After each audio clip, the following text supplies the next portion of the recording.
मैं प्रदीप जायसवाल आपका फिर स्वागत करता हूं अपने चैनल में। आज भी हम गुरु तेग बहादुर जी के बारे में ही बात करेंगे।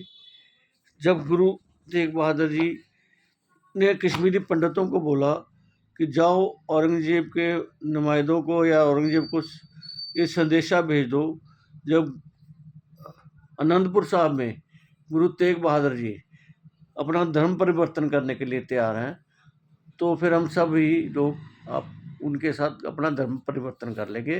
पहले आप गुरु जी का धर्म परिवर्तन करवाओ। जब औरंगजेब को ये संदेशा मिलता है, वो बहुत खुश होता है। वो सोचता है कि एक आदमी के धर्म परिवर्तन करने से अगर इतना बड़ा समुदाय हमारे साथ मिल जाता है, क्यों ना गुरु तेग बहादुर जी को ही दिल्ली बुला लिया जाए। उन्होंने गुरु तेग बहादुर जी को दिल्ली आने के लिए बोला, तो ने गुरु जी ने अपने बेटे श्री गोविंद राय जी को अपने गले से लगाया और मामा कृपाल चंद को सारी जिम्मेवारी संभाली और बोला, मेरे बाद गोविंद राय जी 10वें गुरु बनेंगे और एक गद्दी पे विराजमान होंगे। ये बोल के वो अपने 6 साथियों के साथ दिल्ली के लिए रवाना हो गए। संगतों ने काफ़ी रोका, परिवार ने काफ़ी रोका, लेकिन गुरुजी ने सबको बोल दिया, मेरे साथ कोई नहीं आएगा, ये 6 आदमी को छोड़ के कोई मेरे साथ नहीं आएगा। वो साथी थे भाई दयाला जी, भाई मतीदास जी, भाई सतीदास जी, भाई गुरदित्ता जी, भाई जेता जी और भाई उदय जी। गुरुजी भरतगढ़, रोपड़, कैथल, जींद, रोहतक होते हुए आगरा पहुंच जाते हैं। आगरा पहुंचने के बाद वो एक बाग के अंदर बैठते हैं। वो देखते हैं कि एक चरवाहा अपने जानवरों को चुरा तो गुरुजी उस चरवाहे को अंगूठी या अपना दोशाला देते हैं। बोलते, जाओ बाजार जाओ और हलवाई से 2 सेर हमारे को जलेबी ला के दे दो यार।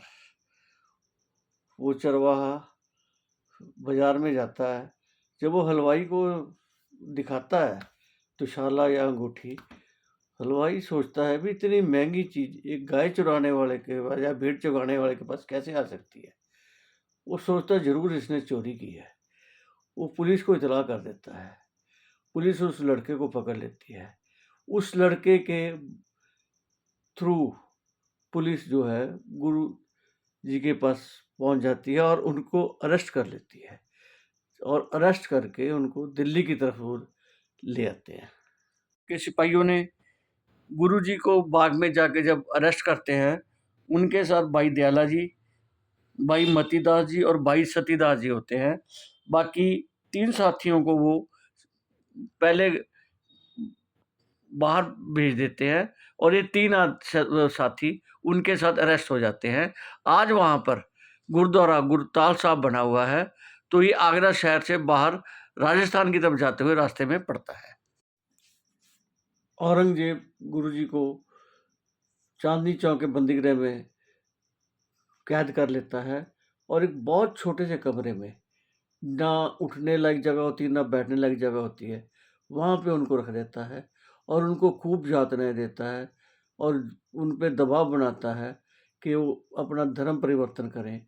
गुरुजी ना ही उनके तीनों साथी शिष्य जो थे तीनों, कोई भी राज़ी नहीं होता है धर्म परिवर्तन के लिए। वो बोलते हैं कि हम कुर्बानी देने के लिए तैयार हैं, लेकिन हम अपना धर्म नहीं छोड़ेंगे।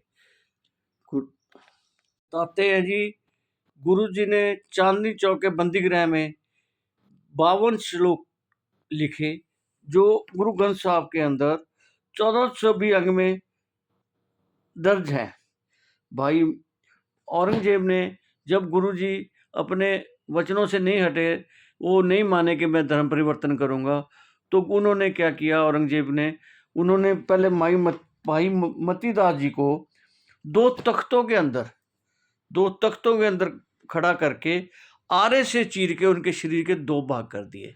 लेकिन ना तो गुरुजी ने कुछ अपने माथे पे शिकन आने दी, ना ही उनके साथियों ने। औरंगजेब बहुत हैरान हुआ। अगले दिन उसने भाई दयाला जी को उबलते हुए देग में डाल दिया जी।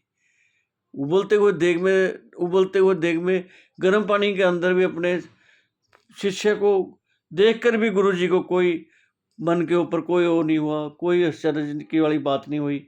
गुरुजी जैसे कि पहले ही पता था कि हमारे साथ इस तरह के व्यवहार होंगे, तो दुनिया बड़ी हैरान थी। वो काजी बड़े हैरान थे, किस तरह के लोग हैं जो इतनी तशद्दुद शायरे हैं, फिर भी ये धर्म परिवर्तन करने के लिए तैयार है।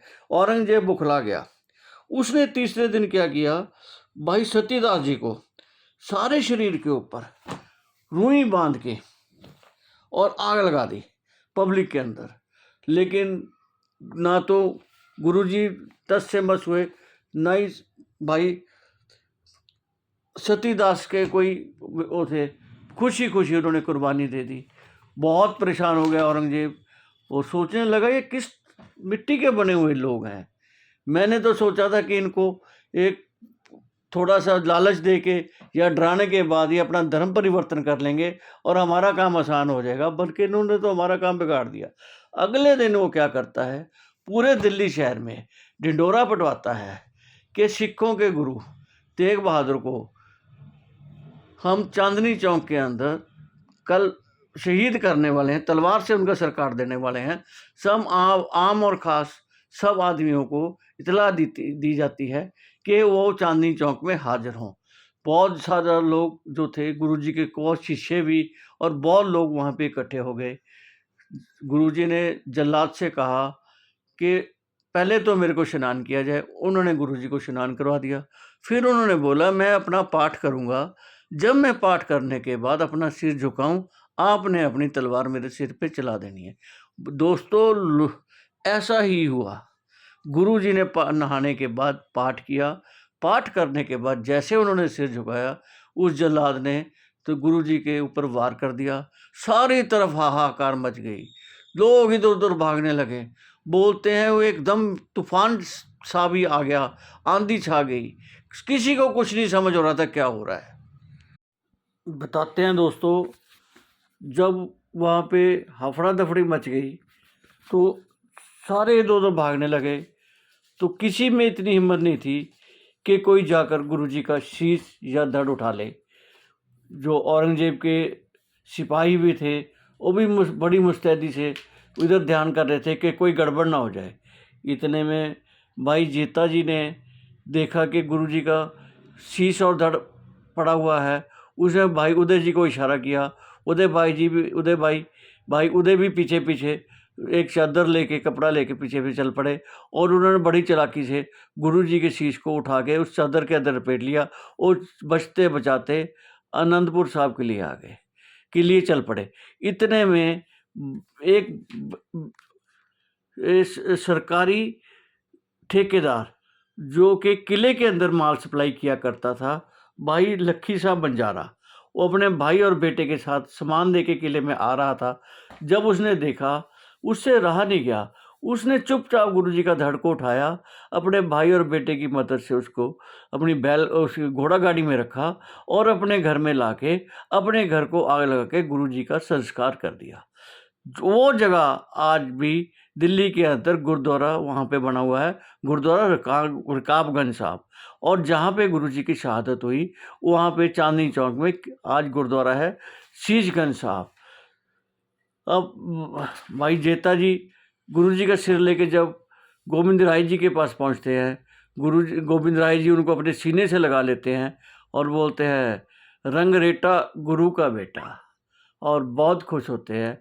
और वो गुरुजी के शीश को चंदन की चिता पे रख के और उसको संस्कार कर देते हैं। आनंदपुर साहब में जहाँ पे गुरुजी के शीश का संस्कार होता, वहाँ पर भी गुरुद्वारा शीशगंज साहब बना हुआ है। लोग बड़ी श्रद्धा से वहाँ जाते हैं। तो इस प्रकार गुरुजी ने औरंगजेब का घमंड तोड़ दिया कि राजा होने से या होने से सब कुछ नहीं, बलशाली होने से कुछ नहीं है। आप किसी के मन को या बुद्धि को चेंज नहीं कर सकते हैं।